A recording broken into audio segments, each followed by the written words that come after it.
అంటే ప్రేమ లేదు. మళ్ళీ రైతులు పంటలు పండిస్తే యూరియా ఇవ్వాలి, నీళ్ళు ఇస్తే యూరియా ఇవ్వాలి, మళ్ళీ పంట పండితే పంట కొనాలి, పంట కొంటే మద్దతు ధర ఇవ్వాలి, మద్దతు ధర ఇస్తే మళ్ళీ తర్వాత బోనస్ ఇవ్వాలి. ఈ బాధ అంతా ఎందుకు ఎగ్గొడదామని నువ్వు అనుకుంటున్నావేమో రైతులు ఆల్రెడీ అర్థమైంది. పోనీ ఎల్లంపల్లికి కనీసం నీళ్లు కనుక నువ్వు తేకపోతే రేపు జరిగేది ఏంటంటే హైదరాబాద్ మహానగరం కూడా ఎండిపోతుంది. హైదరాబాద్ నగరం యొక్క తాగునీటి అవసరాలు కూడా ఎల్లంపల్లి ప్రాజెక్టు మీద ఆధారపడి ఉన్నాయి.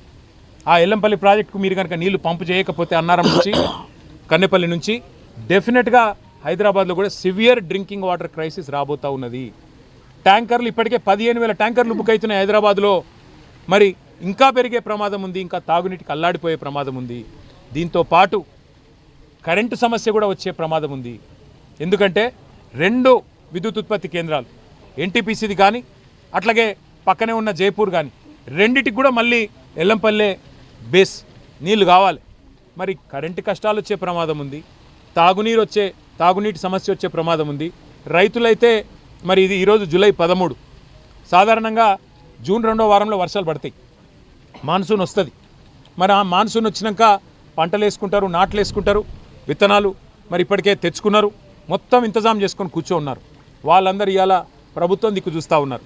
ఎందుకు పంపులు ఆన్ చేస్తలేవు, ఏ కారణం చేత ఇబ్బంది అని చెప్పి అడుగుతూ ఉన్నారు. మీరేమంటున్నారు రేవంత్ రెడ్డి గారు?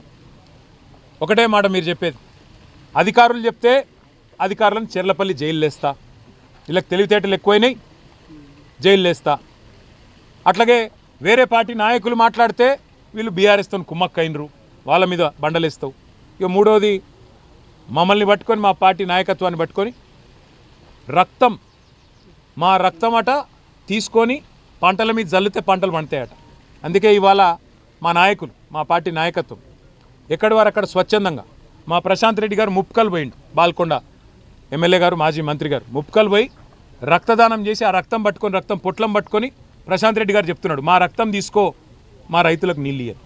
మా విద్యార్థి విభాగం నాయకత్వం మొత్తం ఇవాళ తెలంగాణ భవన్లో పార్టీ కేంద్ర కార్యాలయంలో మరి రేవంత్ రెడ్డి గారు మా రక్తం కళ్ళ చూడాలంటున్నారు, రక్తం కావాలంటున్నారు కదా అని చెప్పి వాళ్ళు రక్తదానం చేసి రేవంత్ రెడ్డికి ఇద్దామని చెప్పి ఆయన ఇంటికి బయలుదేరారు.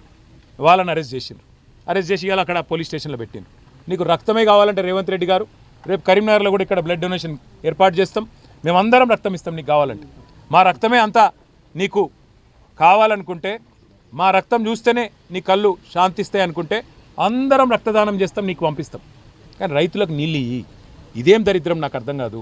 నువ్వు రాష్ట్ర ముఖ్యమంత్రిలాగా ఆలోచించకుండా చిల్లర మాటలు, తెల్లారు లేస్తే బూతులు, ఇవి తప్ప ఇంకోటి నీకు వస్తలేదు.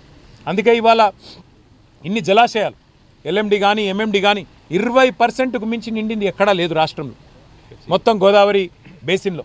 ఒకనాడు కేసీఆర్ ప్రభుత్వం ఉన్నప్పుడు ఇదే కరీంనగర్ పట్టణంలో